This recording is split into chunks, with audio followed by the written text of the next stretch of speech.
നമസ്കാരം, മലയാളി വാർത്തയിലേക്ക് സ്വാഗതം. വൈസ് ചാൻസലർ നിയമനത്തെ ചൊല്ലി സർക്കാരും ഇടത് സംഘടനകളുമായുള്ള ഏറ്റുമുട്ടലിനിടെ ഗവർണർ ആരിഫ് മുഹമ്മദ് ഖാൻ ഒരിടവേളയ്ക്ക് ശേഷം കേരള സർവകലാശാലയിൽ എത്തുന്നു. ചൊവ്വാഴ്ചയിൽ കേരള യൂണിവേഴ്സിറ്റി സംസ്കൃത വിഭാഗം സംഘടിപ്പിക്കുന്ന സെമിനാറിൽ പങ്കെടുക്കാനാണ് അദ്ദേഹം എത്തുന്നത്. രാവിലെ 11:30 പാളയത്തെ കേരള സർവകലാശാല ആസ്ഥാനത്തെ സെനറ്റ് ഹാളിൽ നടക്കുന്ന സെമിനാർ ഗവർണർ ഉദ്ഘാടനം ചെയ്യും. ആഗോള പ്രശ്നങ്ങളും സംസ്കൃത വിജ്ഞാനം വ്യവസ്ഥയും എന്ന വിഷയത്തിൽ 3 ദിവസമാണ് സെമിനാർ നടക്കുക. Vice chancellor doctor Mohanan Kunnummal ചടങ്ങിൽ അധ്യക്ഷത വഹിക്കും. ഗവർണറോടുള്ള എതിർപ്പിനെ തുടർന്ന് പരിപാടിയുടെ ഗൂഢാലോചനാ യോഗം ഇടതു സംഘടനകൾ ബഹിഷ്കരിച്ചിരുന്നു. VC നിയമനത്തിൽ ഗവർണർ സ്വന്തം നിലയിൽ മുന്നോട്ടു പോകുന്നതിൽ CPIM ഉൾപ്പെടെയുള്ള ഇടതു പാർട്ടികൾ ശക്തമായ പ്രതിഷേധത്തിലാണ്. മോഹനൻ കുന്നിമ്മലിന് VC-ആയി പുനർനിയമനം നൽകിയ നടപടി വിവാദമായിരുന്നു. അതേസമയം ഗവർണറുടെ സർവകലാശാല സന്ദർശന വേളയിൽ പ്രതിഷേധം ഉയർന്നേക്കുമെന്നാണ് കണക്കുകൂട്ടൽ.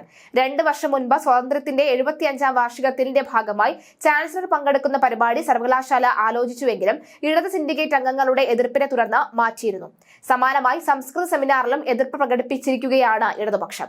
ഈ മാസം 17-19 വരെ നടക്കുന്ന seminar Tirupati Sri Venkateswara Vedic university VC doctor Rani Sadasiva Murthy, ICPR member secretary doctor Sachidananda Mishra, Kalady സംസ്കൃത സർവകലാശാല VC doctor KK Geethakumari, Kerala syndicate അംഗം PS ഗോപകുമാർ, സംസ്കൃതം വിഭാഗം മേധാവി ഡോക്ടർ CN വിജയകുമാരി, കാലടി സർവകലാശാല മുൻ വകുപ്പ് മേധാവി ഡോക്ടർ PC മുരളീധരൻ തുടങ്ങിയവർ പങ്കെടുക്കും.